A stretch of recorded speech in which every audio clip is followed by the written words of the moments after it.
반갑습니다. 이 채널을 방문해주신 여러분들에게 먼저 진심으로 감사의 말씀 올립니다. 이 채널은 여러분도 잘 아시는 동주열국지라는 중국의 역사소설의 픽션과 넌픽션을 구별하고 이를 검증하려고 쓴 열국지 팩트체크 다른 눈으로 본 열국지를 해설하고 보충 설명하는 채널입니다. 저는 열국지 팩트체크 다른 눈으로 본 열국지를 쓴 강용봉입니다.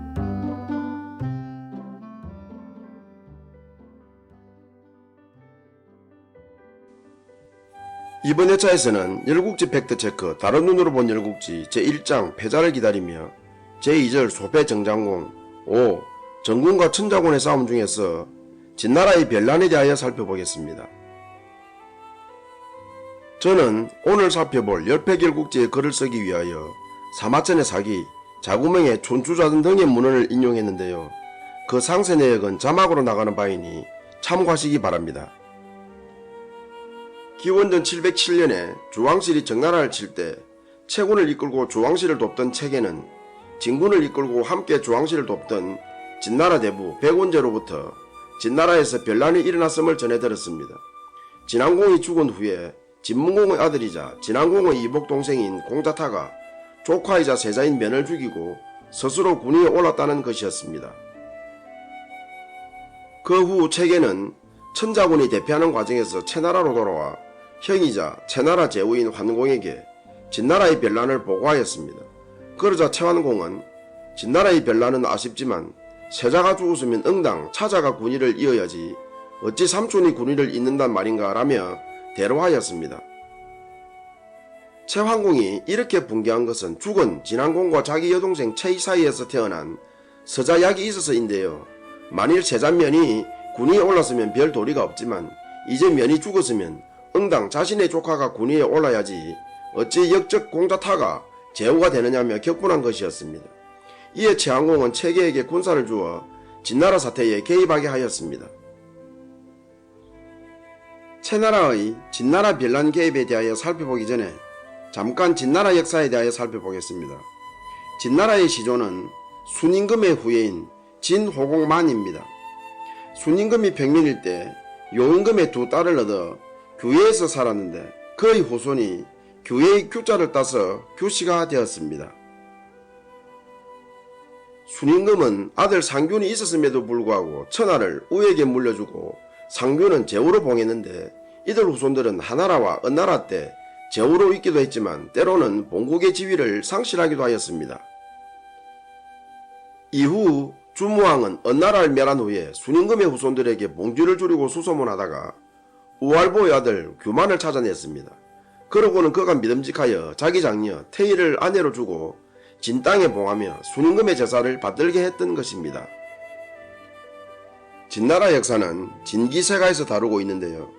이에 의하면 진호공의 아들 서우 즉 2대 신공이 죽자 신공의 동생 고양이 3대 상공이 되었고 상공이 죽자 신공의 아들 돌이 4대 효공이 되는 등 진나라는 초기 군위 계승 과정에서 큰 혼란을 겪었습니다. 그러나 효공 이후 신공, 유공, 희공, 무공, 기공 즉 4대에서 9대까지는 순탄하게 부자로 승계되었습니다. 이후 이공이 죽자 그의 동생 섭이 10대 평공이 되었고 평공이 죽자 그의 아들 어가 11대 문공이 되었습니다. 12대 진안공 때에 이르러 진나라는 때로는 신흥강자로 두각을 드러내는 정나라를 견제하려는 위나라와 송나라의 편에 서서 그들과 함께 기원전 719년에 정나라를 치기도 했고 때로는 기원전 716년 12월에 정나라와 화해하고 기원전 715년 4월에는 정나라 세자 호를 사위로 삼는 등 덩거리 외교를 펼치고 있었습니다. 진안공 38년 즉 기원전 707년 진안공이 죽자 공자타는 세자면을 죽이고 스스로 군위에 올랐으나 백성들이 순복하지 않고 뿔뿔이 달아나는 바람에 애를 먹고 있었습니다. 이때 조왕실의 사자가 와서 정나라를 칠 군사를 내라고 하자 타는 겨우 군사와 병거를 마련하고 백원제에게 인솔하게 했던 것이었습니다. 진안공이 죽은 시기와 관련하여 동주열국지에서는 명확한 시기의 묘사는 없고 제10회에서 정군과 천자군이 싸우기 직전에 죽은 것처럼 묘사하고 있는데 자전노왕공 5년조에는 정군과 천자군은 기원전 707년 가을에 싸웠다고 기록하고 있어서 제10회는 기원전 707년 가을 이전에 진안공이 죽었다고 묘사하고 있는 셈입니다. 진기세가와 좌전 노안공 5년조에서는 진안공 38년 즉 기원전 707년 1월 갑술일과 기축일 사이에 진안공이 죽었다고 기록하고 있는데, 만일 진안공이 갑술일에서 9일 이내에 죽었다면 진안공은 기원전 708년에 죽은 셈입니다. 갑술일은 기원전 707년 1월에는 없었고 기원전 708년 12월 20일이라고 하네요. 참고로 기축일은 기원전 707년 1월 6일이라고 합니다. 좌전 노안공 5년조에서는 진안공의 사망날짜와 관련하여 진나라에서 갑술일과 기축일이라고 두 번 부고했다고 기록하고 있는데, 일설에는 진안공은 정신병에 걸려 외출했다가 16일 만에 시신으로 발견되었다는 설도 있습니다. 책에는 최황공의 명령에 따라 어떻게 하면 군인을 뺏은 타를 해치울까 고민하였습니다. 그러다가 타가 사냥을 매우 좋아한다는 정보를 입수하고는 공개적으로 최군을 몰고 가서 진군과 맞붙기보다 사냥하러 나온 타를 죽이는 것이 더 효율적이고 희생도 줄인다고 판단, 세부적인 계획을 세웠습니다. 그러고는 정탐꾼들을 진나라에 보내어 타가 사냥하러 나올 때를 기다렸습니다. 그러던 중에 책에는 진나라에 파견했던 정탐꾼으로부터 기원전 706년 8월에 타가 계구에서 사냥한다는 보고를 받고는 병거 백성을 이끌고 계구로 갔습니다. 그러고는 군사들을 모조리 사냥꾼으로 변장시키고 군사들을 좌우로 벌려 멀리서 타를 에워쌌습니다. 최군의 접근을 알지 못한 채 진군 진영에서 한 군사가 달아나는 사슴을 향해 활을 쏘았고 그 화살은 명중, 사슴은 단번에 쓰러졌는데, 이때 사냥꾼을 변장한 최군 한 무리가 덤벼들어 죽은 사슴을 수레에 싣고 어디론가 달아났습니다. 타는 자신의 사냥터에서 겁도 없이 포획물을 가로채는 것을 보고 대로하고는 진군을 이끌고 달아나는 사냥꾼들을 추격하였습니다. 이때 큰 함성과 함께 쫓기던 무리보다 훨씬 많은 사냥꾼들이 산면에서 나타나 길을 막고 타를 포위하였습니다. 타는 화가 치밀어 큰 소리로 호통쳤으나 그때 사냥꾼들이 덤벼들어 타를 수레에서 끌어내리는 한편 진군들을 무장해제시켰습니다. 그런 후 책에는 타의 죄를 밝히고 그의 목을 베었고 진군들에게는 죄가 없음을 공표하자 진군들은 다들 기뻐하였습니다. 책에는 타의 목을 깃대에 걸고 진군의 안내를 받아 진나라 도성 왕구에 입성, 궁으로 들어가 백관을 소집하고 공자약을 군위에 옹립하니 이가 진여공입니다. 진여공의 실체와 관련하여 동질국지 제10회에서는 진여공은 진황공과 최이사에서 태어난 공자약으로 타가 폐살된 후에 군위에 올랐다고 묘사하고 있습니다. 좌전 노장공 22년조에서도 진여공은 최의 소생 약이라고 기록하고 있고, 춘추 노안공 6년과 12년조에서도 기원전 706년부터 700년까지 군위에 쓴 약이 진여공이라고 기록하고 있으며, 좌전 노안공 5년, 춘추 노안공 6년조에서 기원전 707년 봄에 세자면을 죽이고 1년 반 정도 군위에 있다가 기원전 706년 가을에 체인들에게 폐살된 공자타는 진여공과는 다른 사람이라고 기록하고 있습니다. 그러나 진기세가, 정경중환세가, 연표, 기원전 754년, 기원전 706년 진난에서는 진여공과 공자타는 동일 인물이라고 기록하고 있습니다.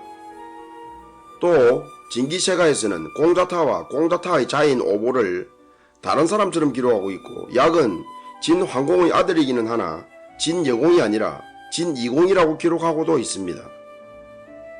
진기세가, 전경중환세가 연표 기원전 754년 706년 진난에서 진여공, 약, 공자타 및 오보를 혼동함으로써 첫째, 진황공과 진여공의 부자관계를 형제관계로 만든 것으로 볼 수 있고, 둘째, 춘추 노안공 6년조에 기원전 706년에 공자타 폐살 사건이 누락되어 있으며, 셋째, 진기세가에서는 기원전 706년에 체인들이 공자타를 위하여 오보 즉 공자타를 죽이고 공자타를 진여공으로 세웠다고 기록하고 있고, 넷째, 진기세가에서는 기원전 700년에 공자약이 동생들과 함께 진여공 즉 공자약을 죽였다고 기록하는 등 진여공과 공자타의 기사가 우스꽝스럽게 기록되어 있습니다.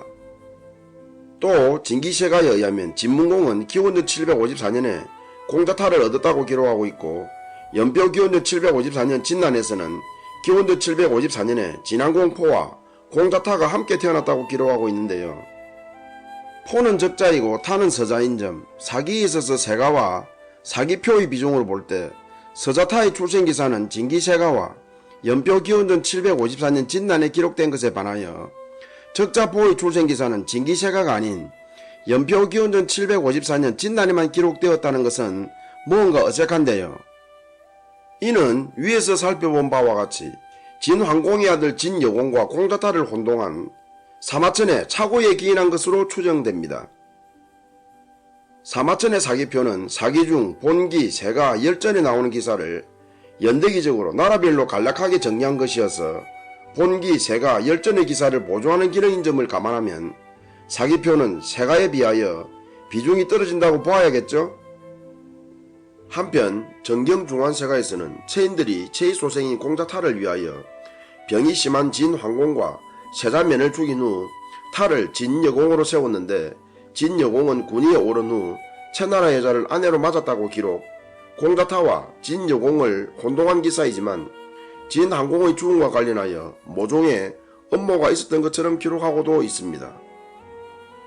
열패결국지의 이번 회차에 해당되는 부분의 브리핑 플러스 덤에서는 공자타가 진나라의 군위를 찬탈한 것은 정장공의 지지에 힘입은 바 크다고 말한 자산의 이야기를 소개하고 있고, 팩트체크에서는 진여공의 실체와 진안공이 죽은 경위를 소개하고 있습니다.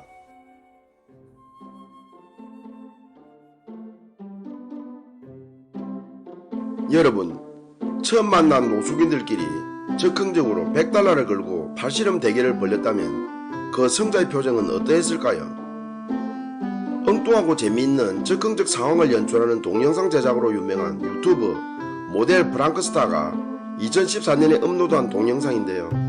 당신의 생각을 바꾸어줄 것입니다 라는 제목으로 동영상이 시작됩니다. 두 청년은 뉴욕 거리에서 적극적으로 처음 보는 노숙인들끼리 팔씨름 대결을 붙일 것이고, 그 승자에게는 100달러, 패자에게는 50달러의 상금을 줄 계획이나 패자에게 줄 상금은 노숙인들에게는 미리 말하지 않겠다고 설명합니다. 한마디로 절박한 상황에서의 간절한 승부와 승자가 만끽할 승리의 희열을 엿보려는 상극이라는 거죠. 이후 두 청년은 흑인 노숙인 에린과 백인 노숙인 로버트를 섭외하고 이기면 100달러를 벌 수 있는 팔씨름 대결을 제의, 둘은 선뜻 제의에 동의합니다. 지나가는 행인들의 관심을 모은 가운데 에린과 로버트의 팔씨름은 시작되어 초반전은 로버트가 우세하게 이끌었으나 에린이 자기 쪽으로 기운 팔을 중앙으로 가져오더니 급기야 로버트의 팔을 꺾어 역전승하였습니다. 에린은 기뻐했고 약속한 100달러까지 받자 환호하였습니다. 그러나 에린은 잠시 돈을 바라보며 무언가 생각하더니 로버트, 당신이 얼마나 힘든지 잘 알아 라며 로버트에게 50달러를 건넸습니다. 당황한 로버트는 받지 않으려고 했으나 에린이 거듭설득하며 권하자 로버트는 돈을 받았고 둘은 뜨겁게 포옹하였습니다. 그런데 놀란 것은 청년들이었습니다. 사실 이 적극 상황극은 돈이 절실히 필요한 절박한 상황에서의 팔씨름에 임하는 두 노숙인의 진지한 승부, 승리한 자가 얼마나 어떻게 기뻐할 것인가를 촬영하는 것이 목적이었는데, 돌발적인 엘린의 동료애를 보고는 놀랐던 거였죠. 그것도 둘이 처음 만난 사이였는데 말이죠. 이에 청년들은 크게 감동하여 에린과 로버트에게 100달러씩을 더 주었습니다.